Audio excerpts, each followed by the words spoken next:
The year is winding down, and while the movie awards season still has some time left, let's be honest, the competition is already decided.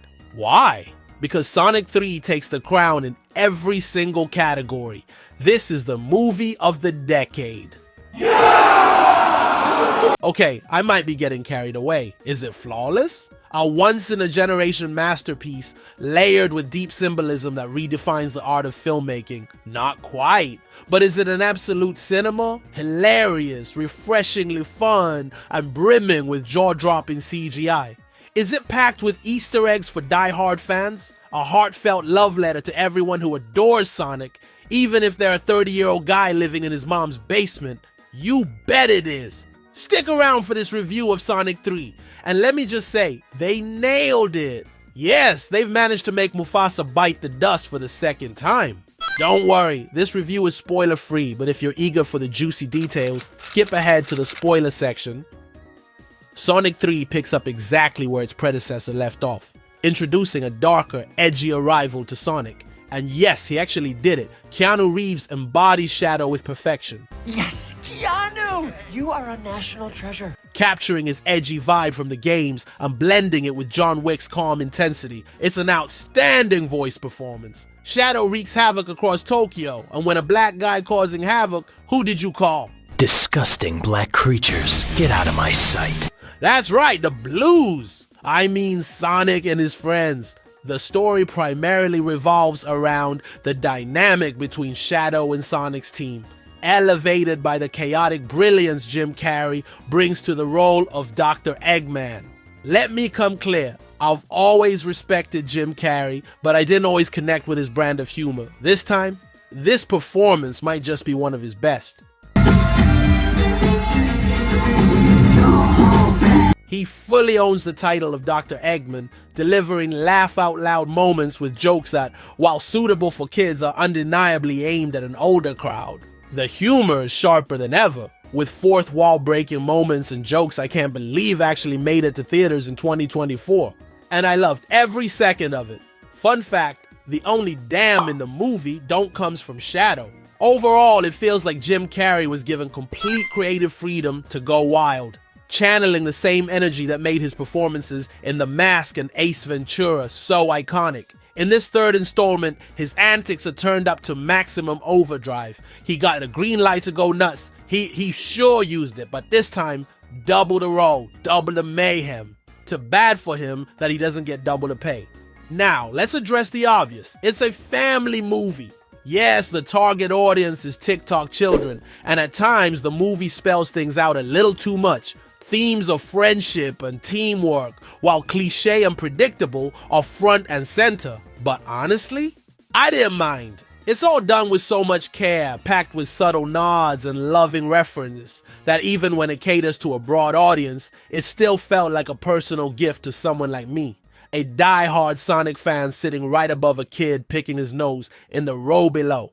Unlike his predecessor, Sonic 3 gives less screen time to Tom, Maddie, and the other human characters, excluding the Eggman family. It feels like the studio finally trusted the director's vision. Did you know he worked as an animator on Shadow the Hedgehog? He even included an iconic scene straight out of the game.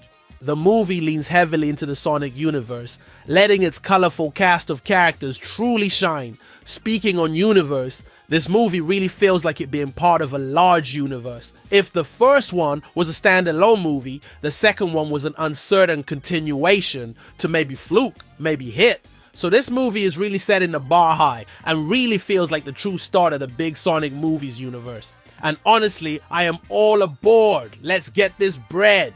That said, I was a bit let down by how Knuckles and Tails were handled. I had a sneaking suspicion from the trailers that Shadow's introduction might overshadow them. And unfortunately, I was right. They don't contribute much to the plot and seem mostly included to boost merchandise sales. But honestly, I can't fault the director. A character like Shadow has a magnetic presence that's hard to compete with.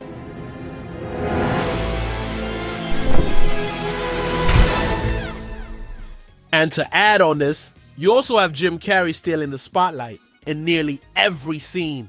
Now let's talk action. The CGI here is next level. It's some of the finest animation I've seen in years. In fact, it's so impressive that it made me wish for a director's cut featuring Sonic's original design. Last time when the internet got one look at my human teeth, it burned the place down. Just to see Shadow rendered in that same style. The movie amps up the action compared to its predecessors, though. I wish some sequences were a bit longer or more elaborate. That being said, the final battle was absolutely phenomenal. From the animation to the choreography to the adrenaline-pumping soundtrack, it's a showstopper. So what do we have here? A movie that's laugh-out-loud funny with surprisingly clever humor? Approved. Check. Jaw-dropping action and unforgettable battles? Check. Sasky vibes? Approved. Check. Agent Stone and Dr. Robotnik love affair? No boomerangs, no hammers, no inventions. Triple check. This is an experience, a cinematic roller coaster that might just be the best video game adaptation ever made. I've hit the limit of what I can say without diving into spoilers, so from this point on, buckle up as we shift gears and dive into the nitty-gritty details.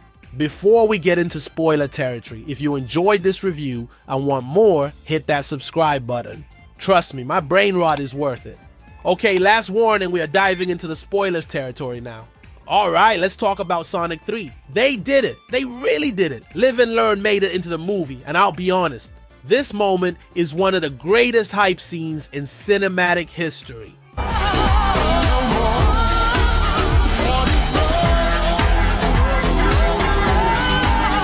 The songs by Crush 40 are the definition of epicness for me, and it feels like the perfect tribute to the franchise. Seeing them translate to the big screen felt so natural, and it was such a treat for die-hard fans like me.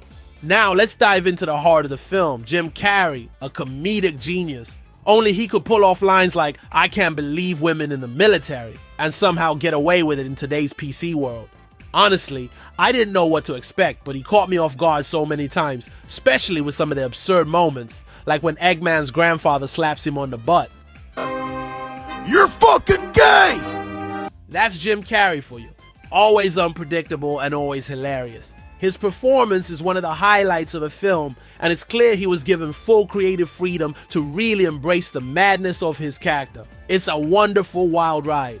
As for Tails and Knuckles, honestly, I was hoping for more. They mainly serve to remind Sonic that he's not alone, take a few punches from Shadow, and provide comic relief when needed. There's even a moment where Knuckles just hands over the location of the Master Emerald to Sonic with almost no resistance. And that really bummed me out.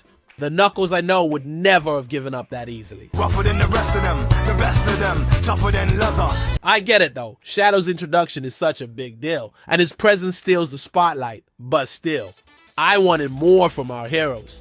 The movie pulls a lot from Sonic Adventure 2, but with a few key changes that make the story feel more personal. Instead of the original arc, we get a research facility on Earth, and Eggman's grandfather is alive and well, playing the role of the antagonist. This change actually works in the film's favor. It makes the story feel more grounded and personal. There's a scene where Eggman's grandfather betrays him and says his family is finished, just as Maria takes her last breath.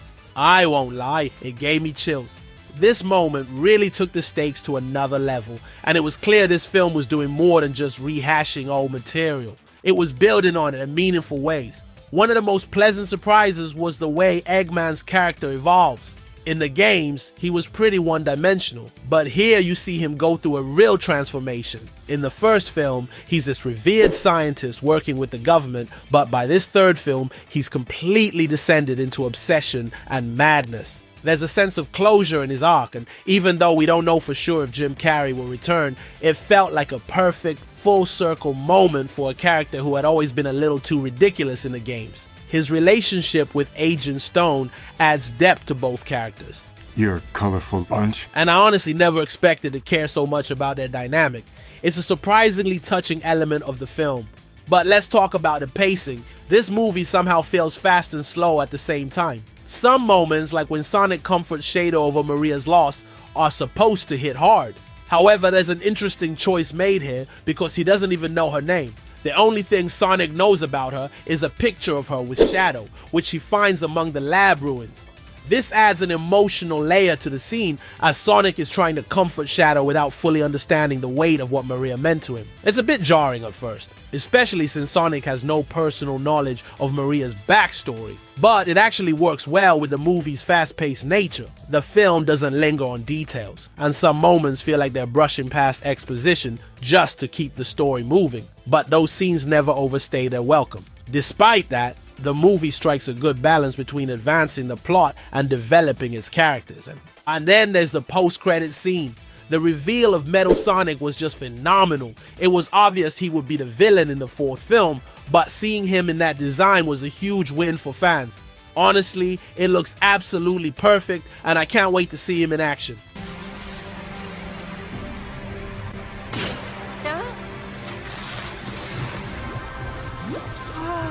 Speaking of action, the fight between Super Sonic and Super Shadow was straight out of Dragon Ball, and I'm here for it. The choreography was insane. It captured the intensity of the battle perfectly, especially when you consider how fast these characters move. The way they made the fight dynamic while keeping up with the speed and intensity was impressive, and it was easily one of the most exciting action sequences of the movie. Now, I have to admit, I was a bit disappointed BioLizard didn't make an appearance. His design is so unique that I understand why it would have been difficult to fit him into the movie, but I can't help but feel like they missed an opportunity. Still, I'll let it slide. If Neo Metal Sonic doesn't show up as a dragon in the next film though, I'll be mad. One of the best parts of the film was how they handled the iconic scenes from the games, like Eggman blowing up the moon and his broadcast to Earth. They took these moments and added clever twists to them. Instead of Eggman threatening the world with the moon, he blows it up to save the planet. Instead of the usual world domination speech, his broadcast is a farewell to Agent Stone. These little changes are what make a good adaptation into a great one, and Sonic 3 excels in this department.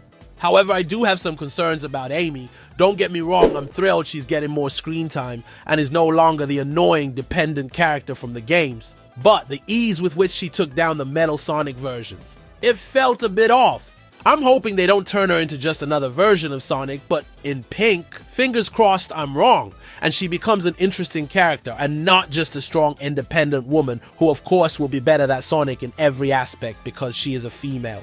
I think we're ready for a future where the focus is entirely on Sonic and his friends without so much reliance on human characters. Honestly, we've explored all the human angles at this point. But who knows? Maybe we'll get a surprise in 2027 that will take the story in a new direction. Honestly, overall, it was such a great movie, and I'm truly grateful to the team behind it. I'm really excited to see what new adventures await. If it hasn't been clear until now, this movie is a must-see, preferably in theaters. The action, the humor, the CGI, and the heartfelt moments come together to create something really special. It's a perfect blend of nostalgia and fresh energy, and I have no doubt fans and newcomers alike will enjoy it. So don't wait, go check it out already.